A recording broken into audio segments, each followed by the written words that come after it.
What's the difference between emotions and feelings and intuition? To me, based on my research, emotions are electrochemical responses, reactions, impulses going on in our bodies, in and around our bodies all the time.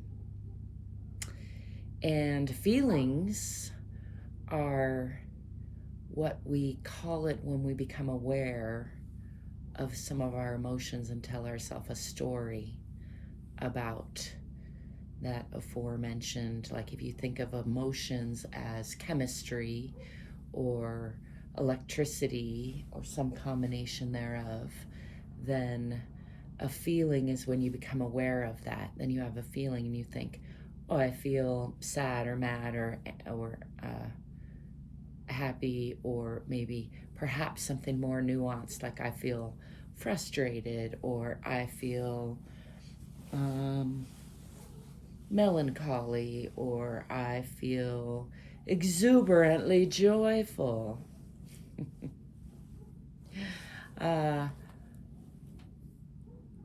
But whatever the case is, once we put a name to it, start to create a story about it, that's what I am calling feelings. And when I say I'm calling them feelings, I'm talking about a book I'm writing. It's called The Shift.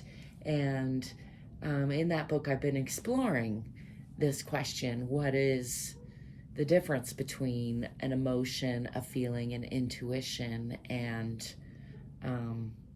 how do we utilize all of that for our living our best lives, basically? And overarchingly, how do we learn to recognize when we're becoming dysregulated, and instead of just shunning all emotions, learning to recognize the value in our emotions and the inevitability of having emotions, and instead of trying to suppress or repress or shun them, learning to use them as navigational tools, basically, for aligning ourselves with our own values, with our own goals, and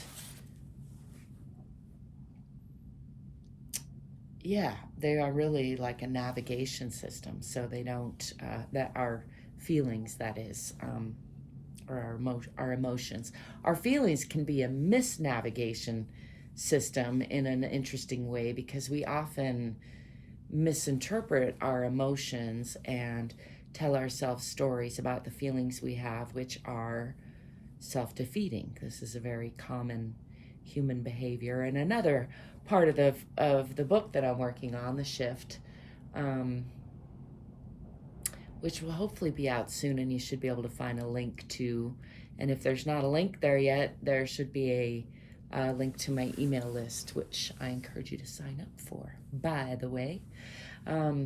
It's Halloween today, Hallows Eve, as I'm recording this, in case you're wondering what the kitty ears are about. Although I've been known to wear kitty ears and various other random accoutrements at random times, so you wouldn't necessarily know that. You couldn't necessarily be sure that it's Halloween just because I got my kitty ears on, by any means, but that is the occasion in this case. And as you might be able to tell by the little dusk-ish light coming in behind me through the bottle wall in this 8-dragon room, it's getting to be dusk-ish out there, which means there could be some trick-or-treaters soon. So I bought some emergency candy. We don't get many trick-or-treaters in this neighborhood these days, but in case we get a few, I did get a little, call it emergency candy, because I don't want to get a lot of candy like I sometimes do, because then I end up eating it all. Feel me? But I got a little bit, so should be good. All that was to say, do I have anything else to say about, oh yeah, intuition. I'm still studying up on intuition, but I think if I put on the spot right now, which I just did put myself on the spot.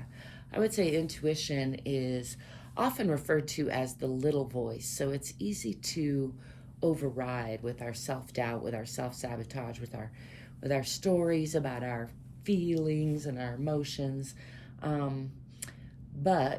And intuition is really like a deep inner knowing. It's when your subconscious and your super conscious or your genetic knowing, there's kind of a whole like soup or stew of ways that you know in your body, from your microbiome to your genetics to your experiences to what you're aware. So what you're aware of is only a tiny fraction of all of that you actually know.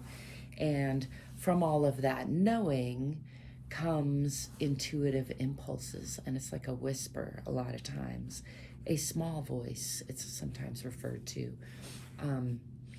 A good clue that I heard recently was that if you are thinking about the past or the future, then that's not really your intuition. That's your monkey mind trying to trick you.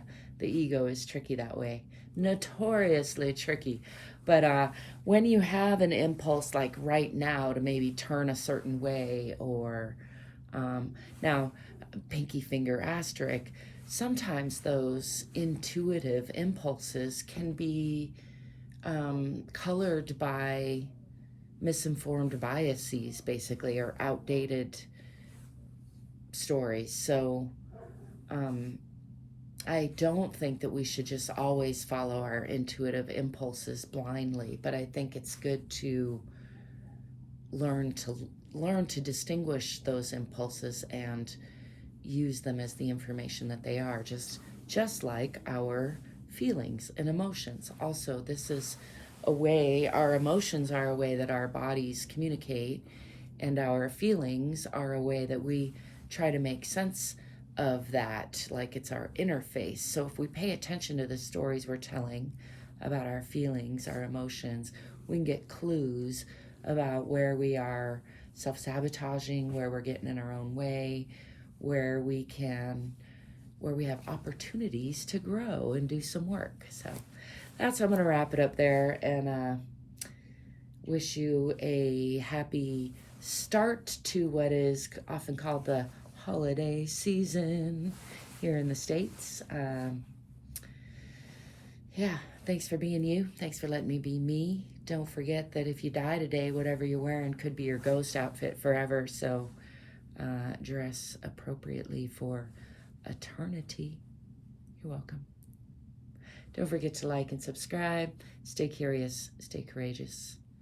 I'll be seeing you soon. Ciao for now. Peace.